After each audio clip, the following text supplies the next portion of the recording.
വല്ല തെറ്റുണ്ടെങ്കിൽ ചെവിക്ക് പിടിച്ച് പറഞ്ഞൊരു അധികാരമുള്ള ആളുകളിവിടെ ഉണ്ട് ധൈര്യമായിട്ട്. അതുകൊണ്ട് തന്നെ പറയുന്നത് ആ ധൈര്യത്തിൽ തന്നെ ഈ വിഷയം ഇവിടെ തിരഞ്ഞെടുത്തത്. അൽഹംദുലില്ലാഹ്. അല്ലാഹു ഖബൂലാക്കട്ടെ, അല്ലാഹു ഖബൂലാക്കട്ടെ. ആമീൻ യാ റബ്ബൽ ആലമീൻ. മഹാനായ ഹാഫിദ് ഇബ്നു ഹജർ അൽ അസ്ഖലാനി തങ്ങൾ നബി സല്ലല്ലാഹു അലൈഹി വസല്ലം തങ്ങളുടെ മൗലിദ് ആചരിക്കാൻ പറ്റുന്നത് ചെയ്യേണ്ടതാണ് എന്ന് എവിടെ നിന്നാണ് തെളിവെടുത്തത്? മാ സബത ഫി സ്വഹീഹൈൻ അന്ന നബിയ ഖദിമൽ മദീന സല്ലല്ലാഹു അലൈഹി വസല്ലം ഫവജദൽ യഹൂദ യസൂമൂൻ യൗമ ആശൂറ. നബി തങ്ങൾ പരിശുദ്ധമായ മദീനയിലേക്ക് വന്നപ്പോൾ ജൂതന്മാർ ആശൂറ ദിവസം നോമ്പെടുക്കുകയായിരുന്നു, മുഹറം 10. ഫസഅലഹും ഫഖാലു. ശരിക്കും മനസ്സിലാക്കുക തെളിവെന്താണ്? തെളിവ് ചോദിക്കുന്നവർ ആരാ? ഇബ്നു ഹജർ അസ്ഖലാനി തങ്ങളൊക്കെ. ബുഖാരിക്ക് ഷറഹ് ചെയ്ത ഏറ്റവും പ്രഗത്ഭമായ ഷറഹ് ഫത്ഹുൽ ബാരിയാണ്. ഒരുപാട് ആളുകൾ ഷറഹ് ചെയ്തു. ഏറ്റവും പ്രാമാണികമായ സ്വഹീഹുൽ ബുഖാരിയുടെ ഏറ്റവും പ്രാമാണികമായ വിവരണം നൽകുന്നത് മഹാനായ ഇബ്നു ഹജർ അസ്ഖലാനി തങ്ങളാണ്. അവർ പറയുന്നു, അല്ലാഹുവിന്റെ റസൂൽ മദീനയിലേക്ക് വന്നപ്പോൾ ജൂതന്മാർ നോമ്പെടുക്കുന്നത് കണ്ടു, മുഹറം 10. തങ്ങൾ ചോദിച്ചു, എന്തേ നോമ്പെടുക്കാൻ കാരണം? അവർ പറഞ്ഞു, ഹാദാ യൗമുൻ അഗ്റഖല്ലാഹു ഫീഹി ഫിർഔൻ. ഫിർഔനെ അല്ലാഹു മുക്കിക്കളഞ്ഞ ദിവസമാണിത്. വനജ്ജാ മൂസ, മൂസ നബി അല്ലാഹു രക്ഷപ്പെടുത്തിയ ദിവസമാണ്. ഫനഹ്നു നസൂമുഹു ശുക്രൻ ലില്ലാഹ്. അല്ലാഹുവിന് ശുക്റായിട്ട് ഞങ്ങൾ നോമ്പെടുക്കുകയാണ്. മഹാനായ ഹാഫിദ് ഇബ്നു ഹജർ തങ്ങൾ അൽ അസ്ഖലാനി ഈ സംഭവത്തെ ആസ്പദമാക്കി വിവരിക്കുകയാണ്. അവരാണ് വിവരിച്ചു തരേണ്ടത്, അവരാണ് മനസ്സിലാക്കി തരേണ്ടത്. ഹദീസിന്റെ ബുഖാരിയുടെ പരിഭാഷ വീട്ടിൽ കൊണ്ടുപോയി വെച്ചിട്ട് നമുക്ക് നിയമം ഉണ്ടാക്കാൻ കഴിയില്ല. നമ്മൾ ആ മനസ്സിലാക്കുന്നതല്ല നിയമം. അത് ആലിമീങ്ങൾ പറയണം. ഹാഫിദ് എന്നവർ പറയട്ടെ, ഫയുസ്തഫാദു മിൻഹു ഫിഅലു ശുക്രില്ലാഹി അലാ മാ ബിഹി ഫീ യൗമിൻ മുഅയ്യനിൻ മിൻ ഇസ്ദാഇ നിഅമത്തിൻ ഔ ദഫ്ഇ നിഖ്മ. അങ്ങനെ വന്നാൽ നമുക്കൊരു നന്മയോ ഒരു അപകടമോ സംഭവിച്ച ദിവസം ആ നന്മക്ക് ശുക്റായും അള്ളാഹു രക്ഷപ്പെട്ട അപകടത്തിന് അള്ളാഹുവിന് ചെയ്യുന്ന പ്രായശ്ചിത്തമായിട്ടും അള്ളാഹുവിന്റെ വിപത്തുകൾ തടുക്കാൻ ഉദ്ദേശിച്ചുകൊണ്ടും അള്ളാഹുവിന് നന്ദി പ്രകടനം ഏതെങ്കിലും ഒരു പ്രത്യേകമായ ദിവസം ചെയ്യുന്നത് കൊണ്ട് യാതൊരു വിരോധവുമില്ല. എല്ലാ ദിവസവും ആ ദിവസം പ്രത്യേകമായ ദിവസം വരുമ്പോൾ ഒരു നന്മ ചെയ്യുന്നത്. ഒരു ഉദാഹരണം പറയാം. എൻ്റെ ഒരു സുഹൃത്തുണ്ട്, തൃശ്ശൂർ ജില്ലക്കാരൻ, റഷീദ് എന്നാണ് അവരുടെ പേര്. അബുദാബിയിലുണ്ട്. ഇപ്പോൾ ഇത് കേൾക്കുന്നുണ്ടോ എന്ന് എനിക്കറിയില്ല. അദ്ദേഹം ഒരു കർട്ടൻ ജോലിക്കാരനാണ്. അദ്ദേഹത്തിൻ്റെ ഉമ്മ ഇപ്പോഴത്ത് മരിച്ചു, അനുജൻ മരിച്ചു, അവർക്കൊക്കെ പുറത്തു കൊടുക്കട്ടെ. അദ്ദേഹം ഒരു അനുഭവം പറഞ്ഞു. അദ്ദേഹം ലിഫ്റ്റ് ഒരു വീട്ടിൽ കർട്ടൻ്റെ പണിക്ക് ചെന്ന് ദുബൈയിൽ അബുദാബിയിൽ ഒരു വീട്ടിലെ ലിഫ്റ്റിൻ്റെ ഒരു ഹോൾ ഉണ്ടായിരുന്നു, കണ്ടില്ല. അറിയാതെ 3-ാം നിലയിൽ നിന്ന് ഒരൊറ്റ ചവിട്ട് ആ ഹോളിലേക്ക് നേരെ അങ്ങ് താഴെ വീണു. 3 നിലയിൽ നിന്ന് താഴേക്ക് ലിഫ്റ്റിൻ്റെ. അദ്ദേഹം പറയാ, എന്തോ ഒരു കാവൽ. ഞാൻ ആ 2 വയറിൻ്റെ ഇടയിൽ തല കുടുങ്ങി. എൻ്റെ ഒരു പ്രയാസം ഉണ്ടായില്ല. തല പൊട്ടി മരിക്കേണ്ട കേസാണ്. അത്രയും അപകടകരമായ സിറ്റുവേഷൻ. അദ്ദേഹം അതിന് പകരം എല്ലാ കൊല്ലവും ഒരു പശുവിനെ അറുത്തിട്ട്, ഇനി പശു ആരാധകർ ഇപ്പോൾ പ്രശ്നമാക്കുമെന്നറിയില്ല, ഒരു മൂരിനെ അറുത്തിട്ട് ഒരു കാലിയെ അറുത്തിട്ട് ജനങ്ങൾക്ക് സ്വതക്കയായി മാംസം വിതരണം ചെയ്യാറുണ്ട്. ആ ചെയ്തതിൻ്റെ വിതരണം ഇപ്പോൾ കഴിഞ്ഞ ആഴ്ച നടന്നു, ഈ കൊല്ലത്തേത്. അത് പറഞ്ഞു, എനിക്ക് അള്ളാഹു ചെയ്തൊരു നിഅമത്തല്ല, എന്നെ രക്ഷപ്പെടുത്തിയില്ലേ, അദ്ദേഹം അങ്ങനെ ചെയ്യാണത്. അദ്ദേഹം ആ വിഷയം എന്നെ അറിയിച്ചു, അർഹരായ ആളുകളെ കിട്ടുമെന്നൊക്കെ ചോദിക്കാൻ വേണ്ടിയിട്ട്. അത് നടന്നു, ഇപ്പോൾ കഴിഞ്ഞ ആഴ്ച നടന്നു. അതിന് മാംസ വിതരണം നടത്തി 2 ആഴ്ച മുമ്പ് നടന്നു കഴിഞ്ഞു. ഓരോ കൊല്ലവും ഇബ്നു ഹജർ തങ്ങൾ ഇതാ പറഞ്ഞു, ഒരു സംഭവം നമുക്ക് നടന്നു, അതിനെ ആ കൃത്യമായ സമയം വരുമ്പോൾ അള്ളാഹുവിന് ശുക്ർ ചെയ്തിട്ടൊരു നന്മ ചെയ്യൽ ഒരു വിരോധമല്ല, ഒരു വിരോധവുമില്ല. وأي نعمة أعظم من نعمة بروز هذا النبي نبي الرحمة. കരുണയുടെ നബിയായ അഷ്റഫുൽ ഖൽഖ് തങ്ങൾ അല്ലാഹുവിന്റെ റസൂൽ വന്ന നിഅമത്തിനോളം വലിയൊരു നിഅമത്ത് ഉമ്മത്തിന് എന്താണുള്ളത്? അപ്പൊ നബി മരിച്ചില്ലേ? നബി വഫാത്തായ ദിവസം കൂടിയല്ലേ അത്?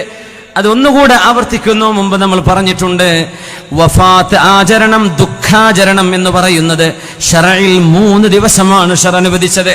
3 ദിവസമേ ദുഃഖിച്ചിരിക്കാൻ പാടുള്ളൂ. ഒരാൾ മരിച്ചു കഴിഞ്ഞാൽ ദുഃഖ ആചരണം, ദുഃഖങ്ങൾ ഒരുപക്ഷെ കൊല്ലങ്ങളോളം നീണ്ടുവരും. പക്ഷേ ദുഃഖാചരണം, ആളുകൾ വന്ന് ആശ്വസിപ്പിക്കുന്ന ആ പരിപാടി 3 ദിവസമാണ് മഅ്സം. അത് കഴിഞ്ഞാൽ മഅ്സമില്ല. പക്ഷേ സന്തോഷത്തിന് അതിരുകൾ അല്ലാഹു വെച്ചില്ല. അതുകൊണ്ട് നബി തങ്ങളുടെ ജന്മദിനമാണ് നമ്മൾ ആഘോഷിക്കുന്നത്. അപ്പൊ മഹാന്മാരുടെ ഒക്കെ വഫാത്താണല്ലോ ആചരിക്കുക. നബി തങ്ങളുടെ ജന്മം മുബാറക്കായ ജന്മമാണ്. ഒരു മഹാനാവുന്നത് നമ്മൾ അറിയുന്നത് അവരുടെ ജീവിതം കഴിയുമ്പോഴാണ്. അവരുടെ ജീവിതത്തിലെ നന്മ ചെയ്തവർ വഫാത്താകുമ്പോഴാണ് ഒരു മഹാനെ നമ്മൾ മഹാനായി മനസ്സിലാക്കുന്നത്. അതുകൊണ്ട് നമ്മുടെ ആചരണം അവരുടെ വഫാത്താണ്. എന്നാൽ അഷ്റഫുൽ ഖൽഖ് അങ്ങനെയാണോ? നബിയെ ജീവിച്ചിരിക്കുമ്പോഴും മരിച്ചിരിക്കുമ്പോഴും അങ്ങ് ത്വയ്യിബല്ലയോ നബിയെ എന്ന് ഹബീബിനെ ചുംബിച്ചിട്ട് സുദീഖ് തങ്ങൾ പറഞ്ഞ വാക്കതാണ്. ഹബീബിന്റെ ജന്മം തന്നെ പുണ്യമല്ലേ? വഫാത്തും ജീവിതവും എല്ലാം അല്ലാഹു ഈ ഉമ്മത്തിന് നൽകിയ അനുഗ്രഹമല്ലേ? എല്ലാറ്റിലും അനുഗ്രഹമുണ്ടല്ലോ, എല്ലാറ്റിലും അനുഗ്രഹമുണ്ട്. ഹയാതി ഖൈറുൽ ലക്കും വവഫാതി വമമാതി ഖൈറുൽ ലക്കും. അതുകൊണ്ട് ഇമാം ബൈഹഖി തങ്ങൾ നമ്മുടെ മദ്ഹബിലെ ഇമാം ശാഫിഈ തങ്ങളെ സംബന്ധിച്ച് ഉദ്ധരിച്ചത് അൽ മുഹ്ദസാതു മിനൽ ഉമൂരി ദർബാനി, നബി തങ്ങളുടെ കാലത്തില്ലാത്തത്, സ്വഹാബിമാരുടെ കാലത്തില്ലാത്ത ബിദ്അത്ത് എന്ന് പറയുന്ന സംഗതി രണ്ടെണ്ണമുണ്ട്. ബിദ്അത്ത് ദലാലത്തുണ്ട്, എന്നാൽ ബിദ്അത്ത് ദലാലത്തുണ്ട്, എന്നാൽ ബിദ്അത്ത് മുഹ്ദസത്തുൻ ഗൈരി മദ്മൂമ, ആക്ഷേപിക്കപ്പെടാൻ പാടില്ലാത്ത എത്രയോ നന്മകൾ നബിയുടെ കാലശേഷം ഉണ്ടായിട്ടുണ്ട്. അതുകൊണ്ടാണ് ഉമർ എന്നവർ നിഅമത്തിൽ ബിദ്അത്തു ഹാദിഹി എന്ന് പറഞ്ഞത്. ഇതെല്ലാം വഇദാ കാനത് ഫലൈസ ഫീഹാ റദ്ദുൻ ലിമാ മദാ.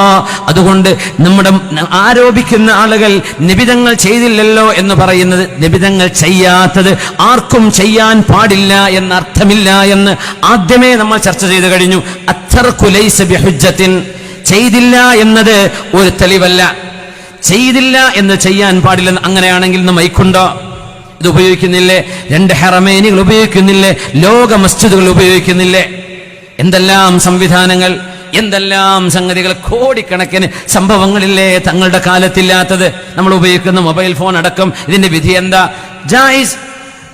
അൽ അസ്ലു അൽ ഹിൽ, ഹലാലാവലാണ് അസ്ല്, ഹറാമാവണം തെളിവ് വേണം. അസ്ലു അലൈക്കും മാ ഹറമ റബ്ബി, എന്റെ റബ്ബ് ഹറാമാക്കിയത് എന്താണെന്ന് ഞാൻ പറഞ്ഞു തരാം.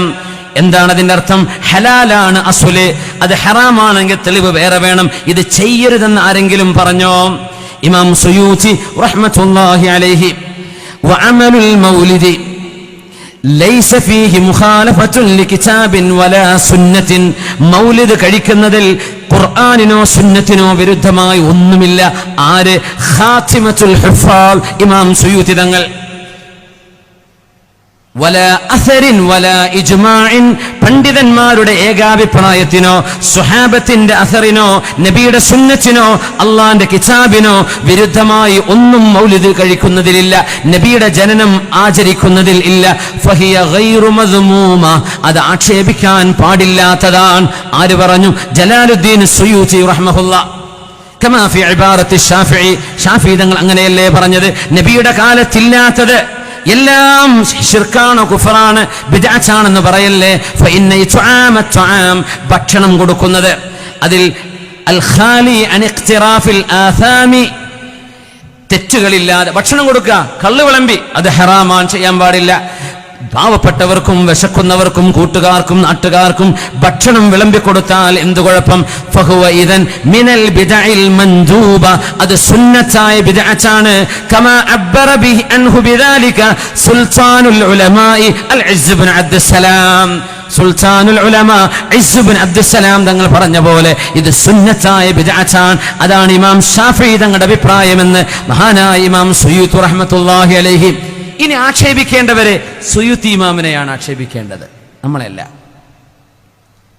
ആ ഇമാമിനെ വെല്ലാം മാത്രം ആയിട്ടുണ്ടോ നിങ്ങൾ എന്നൊന്ന് കാണാൻ ആഗ്രഹമുണ്ട്. അത്രേ ഉള്ളൂ.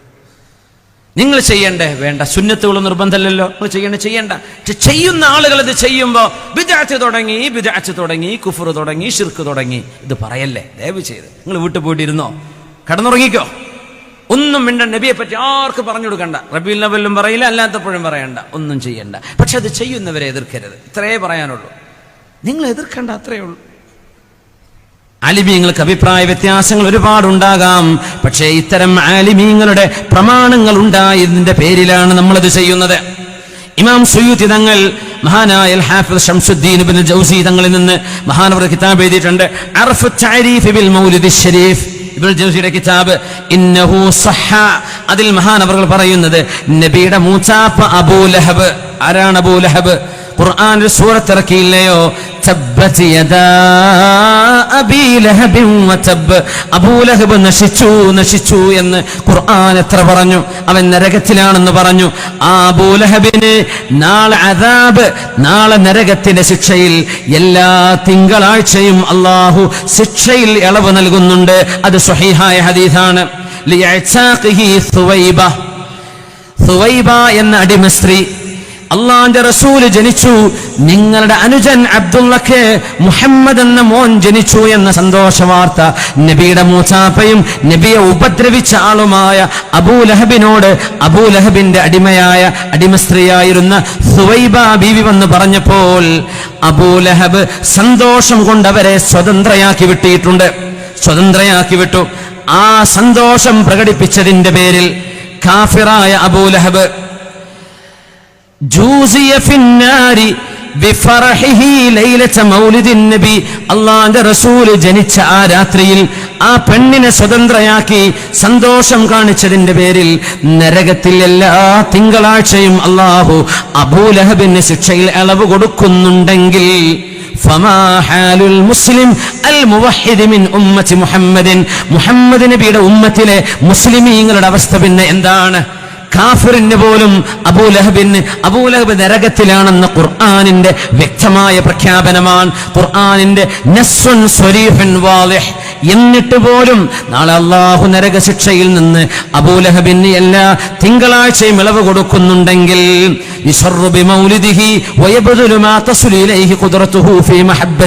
നബിയെ ഇഷ്ടപ്പെടാൻ, നബിയോട് സ്നേഹം കാണിക്കാൻ പിഞ്ചുമക്കൾക്ക് റോഡരികിൽ ജ്യൂസ്, വെള്ളം, മിഠായി, മധുരം, ഭക്ഷണം ഇത് വിതരണം ചെയ്ത് മൗലായ ചൊല്ലി സ്വലാത്ത് ചൊല്ലി പോകുന്ന മക്കൾക്ക് ആ പരിപാടിയിൽ സന്തോഷത്തോടെ കൂടുമ്പോൾ എങ്ങനെയാണ് നിങ്ങൾ അതിനെ എതിർക്കുന്നത്? ആ മുഅ്മിനായ മനുഷ്യന് എത്ര കൂലി അല്ലാഹു കൊടുക്കും? ഇത് മുഅ്മിനീങ്ങളാണ് ചെയ്യുന്നത്. ലഅംരി ഇന്നമാ യകൂനു ജസാഉഹു മിനല്ലാഹിൽ കരീം അൻ യുദ്ഖിലഹു ബിഫദ്ലിഹി ജന്നതൻ നഈം. അല്ലാഹു ആ മുഅ്മിനീങ്ങളെ ഹബീബിനോട് സ്നേഹം കാണിച്ചതിന്റെ പേരിൽ സ്വർഗം കൊടുക്കുമെന്നല്ലേ പറയേണ്ടത്? ഒരു സംഭവം പറയട്ടെ. അള്ളാഹുവിന്റെ റസൂലിന്റെ സ്വഹാബികളിൽ ഒരാൾ കള്ളു കുടിച്ചതിന്റെ പേരിൽ പല പ്രാവശ്യം നബിയുടെ മുമ്പിൽ വന്ന് അടിവാങ്ങിപ്പോയ ആൾ, മദ്യപാനത്തിന് ശിക്ഷ വാങ്ങിയ ആൾ. അപ്പോഴാണ് മൂന്നാമത്തെ തവണ ശിക്ഷ വാങ്ങി പോകുമ്പോൾ സദസ്സിൽ നിന്ന് ഒരാൾ പറഞ്ഞു, ലഅനഹുല്ലാഹ് മാ അക്സറ മാ യുഅ്താ ബിഹി, അള്ളാഹു ശപിക്കട്ടെ ഈ മനുഷ്യനെ. എത്ര തവണയാണ് കള്ളുകുടിച്ച് നബിയുടെ മുമ്പിൽ കൊണ്ടുവരപ്പെടുന്നത്? നബി തങ്ങൾ 1ഉം 2ഉം തവണ ശിക്ഷിച്ചില്ലേ? വീണ്ടും കള്ളു കുടിക്കുകയോ? അള്ളാഹ് ശപിക്കട്ടെ എന്ന് പറഞ്ഞത് തെറ്റ് ചെയ്തതിന്റെ പേരിലാണ്. അള്ളാഹുവിന്റെ റസൂൽ എന്താണ് പറഞ്ഞത്? ഹദീസ് സ്വഹീഹായ ഹദീസാണിത്. തങ്ങൾ പറഞ്ഞു, ലാ തൽഅനൂ, ആ മനുഷ്യനെ നിങ്ങൾ ശപിക്കരുത്. ഫഇന്നല്ലദീ അഅലമു, ഞാൻ അറിയുന്നത്, അന്നഹു യുഹിബ്ബുല്ലാഹ വറസൂലഹു, ഇയാൾ അല്ലാഹുവിനെയും അവന്റെ റസൂലിനെയും സ്നേഹിക്കുന്ന ആളാണ്. ആളുകളുടിയനാണ്, പക്ഷേ നബിയോടും അള്ളാഹിനോടും സ്നേഹമുണ്ട്. ആര് പറഞ്ഞു? മുഹമ്മദ് റസൂലുള്ളാഹ് സ്വല്ലല്ലാഹു അലൈഹി വസല്ലം. അതുകൊണ്ട് ഹുബ്ബിന് അത്രയും പാപങ്ങൾക്കിടയിൽ പോലും ഹുബ്ബിന് സ്ഥാനമുണ്ടെങ്കിൽ മുഅ്മിനീങ്ങൾ ചെയ്യുന്ന ഈ നന്മക്ക് അല്ലാഹു സ്വർഗം കൊടുക്കുമെന്നാണ് എന്റെ പ്രതീക്ഷയെന്ന് മഹാനായ ഹാഫിദ് ശംസുദ്ദീൻ ഇബ്നുൽ ജൗസി റഹ്മത്തുള്ളാഹി അലൈഹി, മഹാനായ